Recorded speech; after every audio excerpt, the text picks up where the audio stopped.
नमस्कार। आज क्लास में हम देखेंगे एप्लीकेशन ऑफ हाइपर कंजुगेशन के अनुप्रयोग। सबसे first application stability of intermediates. हमने स्टेबिलिटी ऑफ इंटरमीडिएट्स में कार्बोकेटाइन की स्टेबिलिटी और फ्री रेडिकल की स्टेबिलिटी को देखते हैं। स्टेबिलिटी ऑफ हाइपर कंजुगेशन में है ना, तो स्टेबिलिटी ऑफ कार्बोकेटाइन सबसे पहले एग्जाम्पल अपन लिया 3 degree carbocation, 2 degree carbocation, 1 degree carbocation और सिंपल कार्बोकेटाइन। यहाँ पर 3 डिग्री कार्बोकेटाइन में आप देखो इस कार्बन एटम इसके पास पॉजिटिव एटम है, उसके पॉजिटिव चार्ज है, उसके साथ 3 अल्फा कार्बन जुड़े हुए हैं। 2 डिग्री में 2 अल्फा कार्बन, 1 डिग्री में 1 अल्फा कार्बन और सिंपल में कोई अल्फा कार्बन एटम जुड़ा हुआ नहीं है। तो जितने ज़्यादा अल्फा कार्बन एटम होंगे, जितने ज़्यादा अल्फा हाइड्रोजन एटम होंगे, उतनी ही ज़्यादा डीलोकलाइजेशन होगा, उतना ही ज़्यादा हाइपर कंजुगेटिव स्ट्रक्चर्स बनेगी, और जितनी ज़्यादा हाइपर कंजुगेटिव स्ट्रक्चर्स बनेगी उतनी ही ज़्यादा उस कार्बोकेटाइन की स्टेबिलिटी भी होगी। तो 3 डिग्री कार्बोकेटाइन में 9 अल्फा हाइड्रोजन एटम है। यहाँ देखो 3 इधर, 3 3 6, 3 3 9, यहाँ पर 3 3 6, यहाँ पर 9 हो गए, यहाँ पर 6 हो गई, यहाँ पर 3 और यहाँ पर 0। तो जितने ज़्यादा अल्फा हाइड्रोजन एटम की उसकी स्टेबिलिटी उतनी ही ज़्यादा। तो फर्स्ट फिर सेकंड और फिर थर्ड और लास्ट में फोर्थ। दूसरी बात कहते हैं, फिर दूसरा एग्जांपल, दोनों ही 1 डिग्री कार्बोकेटाइन है, CH3 CH2 प्लस और CH3 CH2 CH2 प्लस। यहाँ पर देखो CH3 का plus H plus I effect लगता है, लेकिन CH2 का plus H plus H effect नहीं लगता, केवल लगता है प्लस आई।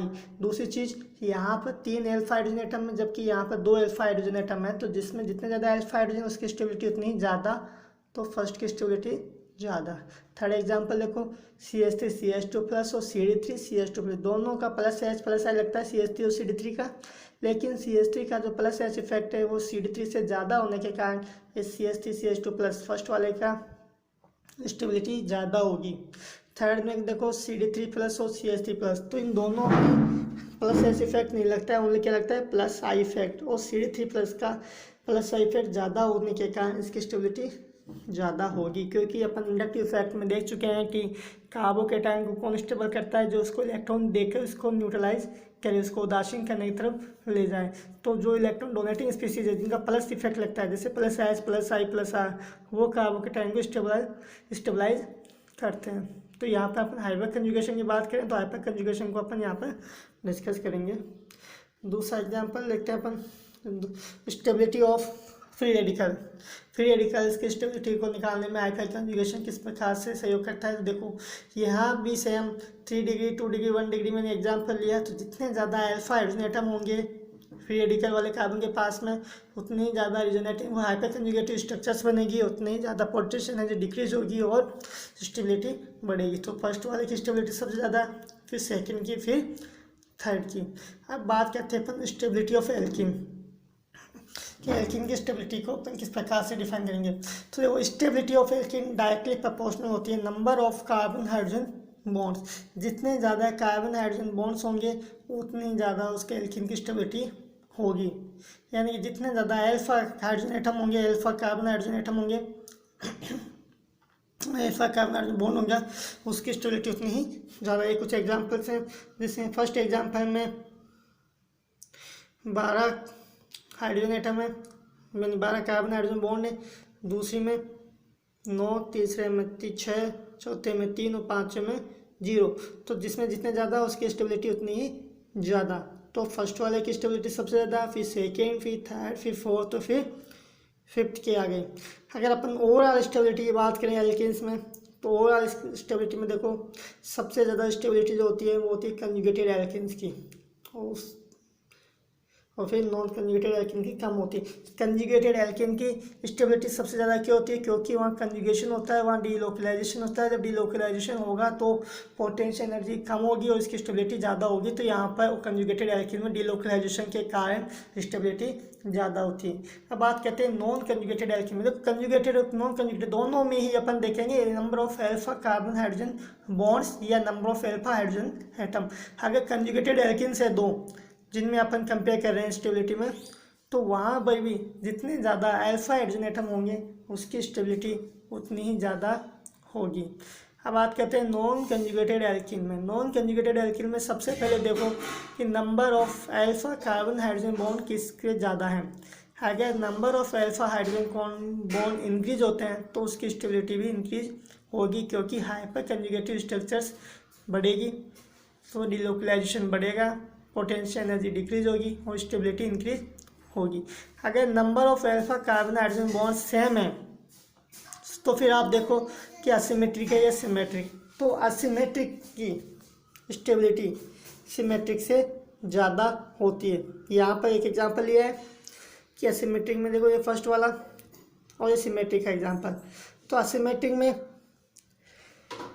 यहाँ पर भी कितने 3 और 3 6 अल्फा हाइड्रोजन एटम है, और सिमेट्रिक में भी कितने 3 और 3 6 अल्फा हाइड्रोजन। यहाँ पर दोनों में अल्फा हाइड्रोजन एटम सेम है, लेकिन यहाँ पर जब हम हाइपर कंजुगेटिव स्ट्रक्चर्स बनाएंगे, यहाँ पर इस कार्बन से हाइड्रोजन होगा, ये इधर डिलोकलाइज होगा और ये इधर डिलोकलाइज होगा। तो यहाँ पर इस कार्बन पर जब माइनस चार्ज आएगा तो ये 1 डिग्री कार्बोनाइन बनेगा, ठीक है, असिमेट्रिक में। लेकिन सिमेट्रिक में अगर यहाँ पर अपन डिलोकलाइजेशन से बात करें तो यहाँ पर जो है वो 2 डिग्री कार्बोनाइन बनता है। समझ में आई। असिमेट्रिक में 1 डिग्री कार्बोनाइन बनने के कारण इसकी स्टेबिलिटी ज़्यादा होगी, क्योंकि 1 डिग्री कार्बोनाइन ज़्यादा स्टेबल होता है बजाय 2 डिग्री कार्बोनाइन के। ये अपन ने देख चुके हैं जब इंडक्टिव इफेक्ट पढ़ा था। तो असिमेट्रिक की सबसे ज़्यादा होगी। अब बात करते हैं सिमेट्रिक की। सिमेट्रिक में भी अगर दोनों सिमेट्रिक हैं तो सिमेट्रिक में ट्रांस की ज़्यादा होगी सिस से। यहाँ पर जो है वो स्टेरिक फैक्टर काम आता है। स्टेरिक फैक्टर के कारण ट्रांस की ज़्यादा होती है, क्योंकि सिस में स्टेरिक फैक्टर होने के कारण रिपल्सन ज़्यादा होगा तो पोटेंशियल एनर्जी इंक्रीज होगी, तो इसकी स्टेबिलिटी कम होगी ट्रांस की तुलना में। यहाँ पे एल्किन्स के कुछ एग्जांपल हैं। सबसे पहले एग्जांपल मैंने कुछ एल्किन्स बना रखी है। यहाँ भी आप देखो कि एल्किन के साथ जो कार्बन एटम जुड़ा हुआ है, अल्फा कार्बन एटम जुड़ा हुआ है, उसके पास कितने अल्फा हाइड्रोजन एटम उपस्थित हैं। तो जिसमें जितने ज़्यादा अल्फा हाइड्रोजन एटम होंगे उसकी स्टेबिलिटी उतनी ही ज़्यादा होगी। तो फर्स्ट एग्जांपल में देखो एल्किन से अल्फा कार्बन, एक तो ये रहा, एक ये 4 अल्फा हाइड्रोजन एटम जुड़े हुए हैं। यहाँ पर 3 6, यहाँ पर 2 और यहाँ पर 2, तो 3 3 6 2 8 2 10 अल्फा हाइड्रोजन एटम इसके पास है। यहाँ पर कितने अल्फा हाइड्रोजन एटम, ये 3 2 5 और 2 7 अल्फा हाइड्रोजन एटम इसके पास है। यहाँ पर कितने, यहाँ पर ओनली 2 अल्फा हाइड्रोजन एटम है, क्योंकि यहाँ पर कोई अल्फा हाइड्रोजन एटम प्रेजेंट नहीं है। चौथे एग्जाम्पल में देखो यहाँ पर 1 हाइड्रोजन एटम प्रेजेंट है और यहाँ पर 2, तो यहाँ पर कितने हो गए 3 अल्फा हाइड्रोजन एटम और इसमें 4। तो जिसमें जितने ज़्यादा अल्फा हाइड्रोजन एटम होंगी उसकी स्टेबिलिटी उतनी ही ज़्यादा। तो फर्स्ट वाले की सबसे ज़्यादा, फिर सेकेंड, फिर फिफ्थ, फिर फोर्थ, फिर थर्ड की। तो अल्फा हाइड्रोजन एटम काउंट करके अपन एल्किन की स्टेबिलिटी को देख सकते हैं, और ओवरऑल जो स्टेबिलिटी का ऑर्डर है वो अपन को याद होना जरूरी है। समझ में आई। तो इससे अपन एल्किन की स्टेबिलिटी से रिलेटेड कोई सा भी क्वेश्चन अपन सॉल्व कर सकते हैं। अब बात करते हैं कि number of hyper conjugative structure जितनी ज़्यादा होती है उसका बॉन्ड ऑर्डर उतना ही कम होता है। बॉन्ड ऑर्डर कम होगा तो बॉन्ड लेंथ में इंक्रीज होगी। ये भी आपको याद रहना चाहिए कि bond order directly proportional to 1/,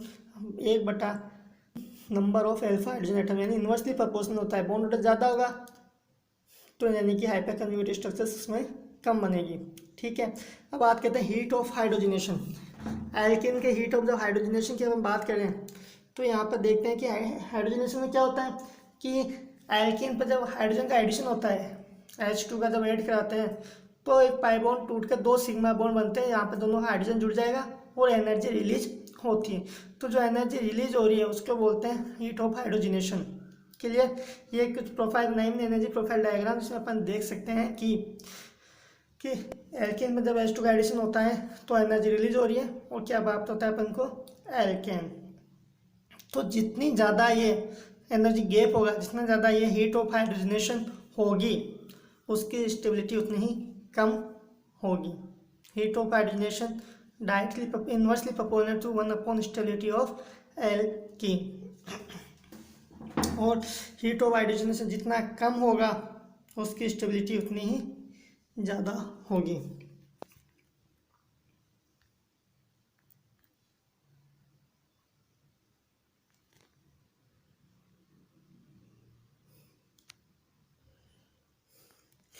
अब बात करते हैं दहन ऊष्मा।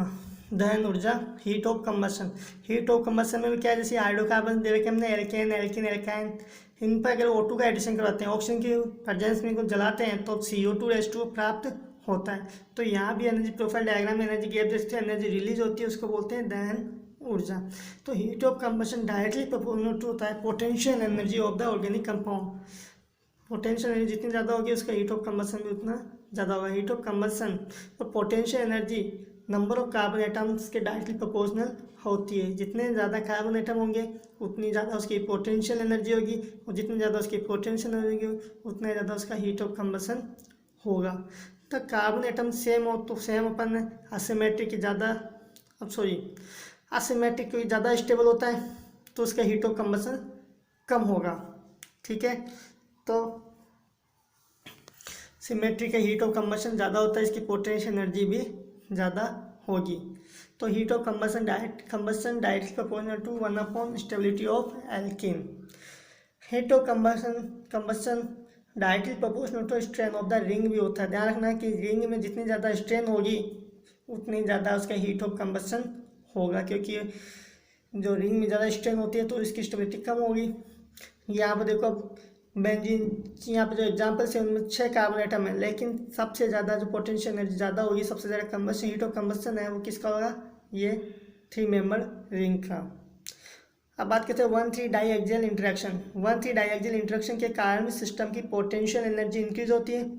सिस्टम की पोटेंशियल एनर्जी इंक्रीज होगी तो उसका हीट ऑफ कंबशन भी ज़्यादा होगा।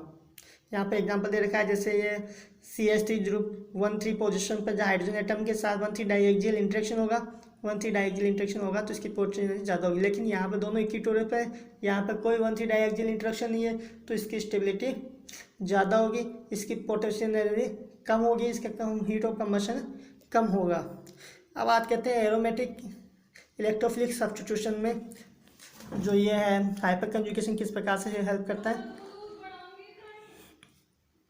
तो देखो रिएक्टिविटी ऑर्डर जब देखते हैं RSC की, तो चूंकि अपन जब इसके जो मैकेनिज्म देखेंगे एरोमेटिक इलेक्ट्रोफिलिक सब्स्टिट्यूशन, तो वहाँ पे अपन को एरेनियम आयन प्राप्त होता है जिस पर पॉजिटिव चार्ज होता है।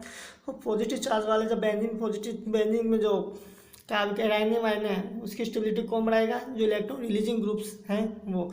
तो electron releasing groups aromatic electrophilic substitution को रिएक्शन की रेट को इंक्रीज करते हैं और इलेक्ट्रॉन विड्रॉइंग ग्रुप डिक्रीज करते हैं। कुछ एग्जांपल्स अपन यहाँ पर देख रहे हैं। यहाँ पर जिसका +H इफेक्ट, +I इफेक्ट या +R इफेक्ट जिसका ज़्यादा होगा उसमें एरोमेटिक इलेक्ट्रोफिलिक सब्स्टिट्यूशन की रेट ऑफ द रिएक्शन भी ज़्यादा होगी। ये बात होगी अपने हाइपर कंजुगेशन के एप्लीकेशंस की।